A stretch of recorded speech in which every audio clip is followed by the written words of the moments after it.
What do you do when you get ghosted by someone? A ghoster is someone who suddenly disappears out of your life. So you might have a connection with someone, and this other person decides to disappear out of your life without a warning, without an explanation, without any healthy form of communication. They just disappear. Within that disappearing act, they are communicating that they are disconnecting from the relationship. Within that disappearing act, they are communicating that they are avoiding you, and with that, they are also avoiding themselves. They can have many reasons for their disappearing act, but the most important thing is that they leave behind a space to grow and evolve in. A ghoster can leave the one on the receiving end in a lot of emotional distress. When someone suddenly disappears out of your life, it can trigger a lot of emotions. It can trigger sadness. It can trigger anger. It can trigger beliefs such as feeling abandoned, neglected.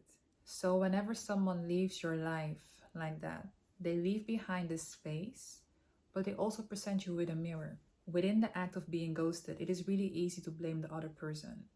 They have caused me to feel this anger, this sadness, this pain, but your happiness is your responsibility. We can't expect others to make us happy. When we feel like someone is causing us pain, we allow them to control us, and no one has control over you unless you give them the permission to control you.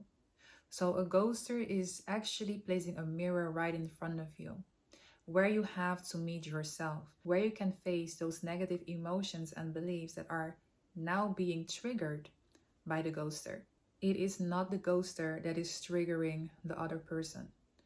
The ghoster is triggering old rooted beliefs and pains within the one on the receiving end.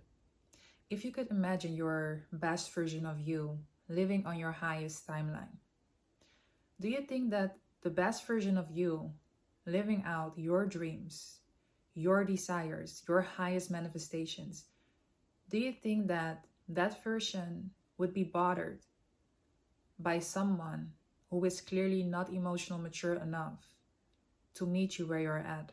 The space that a ghoster leaves behind is actually a space to become that best version of you, to refocus that energy that you are sending to the ghoster back to you. Because when we are thinking about all the what ifs and what do we do's when it comes to the ghoster, we are feeding them with energy. And whatever we have in our minds, whatever we keep thinking about, we are actually chasing after it. And whatever you chase after will run away from you. A ghoster might return, but when someone makes a decision to leave like that, out of the blue, it is up to them if they want to return, to repair the relationship. Some people only enter our lives as passing strangers. Some people only come into your life to teach you a lesson. You are responsible for your own happiness. And when someone is depending on someone else to make them happy, to make them feel loved, they will keep being disappointed. If you don't have a full cup of joy, happiness, and love, you cannot expect someone else to give it to you. When you have that full cup yourself, you will attract others that have that full cup too, that can meet you where you are at.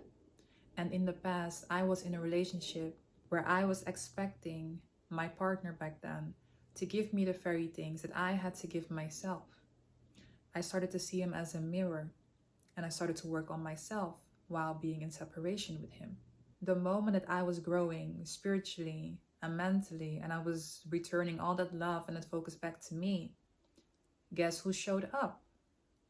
Guess who did things that he never did while we were together? There is something magnetic about a person filling their own cup. The space that the ghoster has created between the two of you is a space to grow in, to evolve from, to move in the direction of that best version of you. It's a space where you can truly become magnetic when you start to refocus that energy back onto you.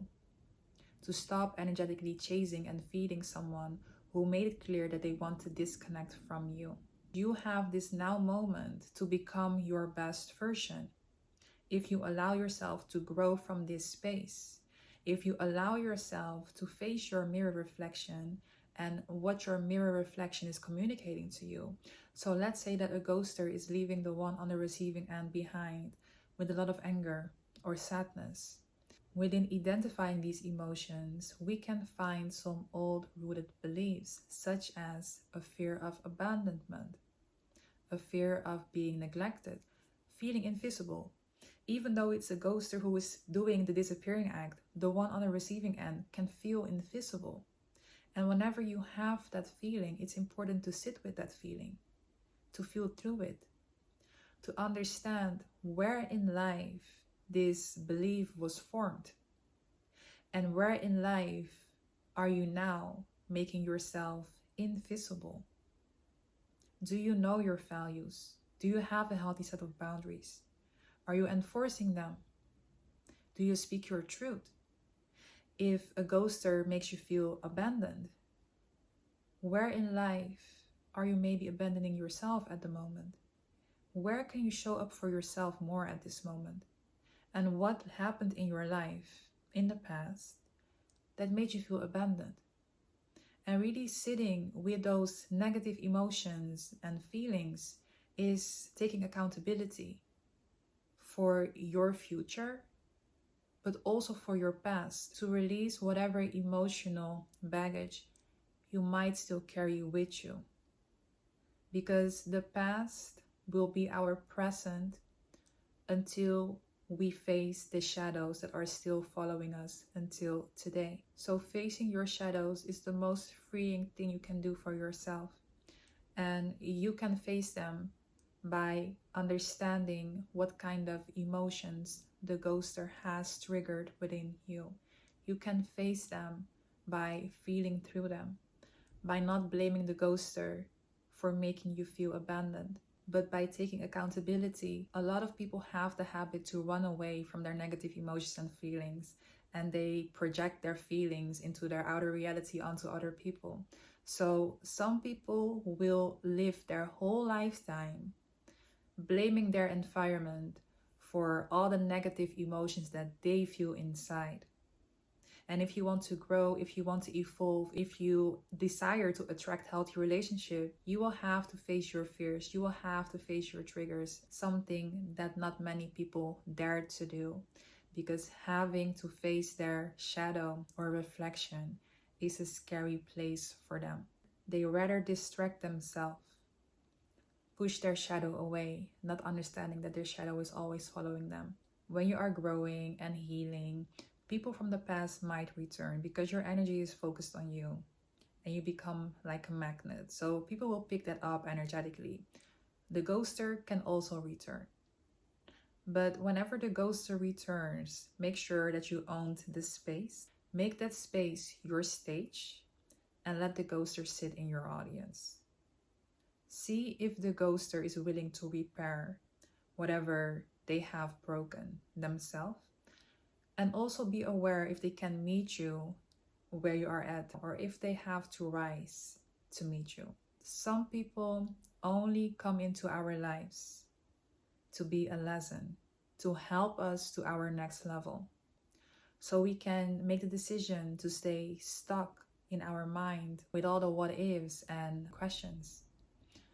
But life will flow the moment that you let go of control and you surrender to the process and trust that whatever has happened and whatever is showing up in your life right now is to be experienced, is to be felt through, and is to grow and evolve from. We always have the decision to see the duality of each and every situation we encounter in life. And always remember that within that decision, you hold the key to create whichever desired reality you want to manifest. Thank you for watching. If you like my message, feel free to like and subscribe, and I will see you in the next video.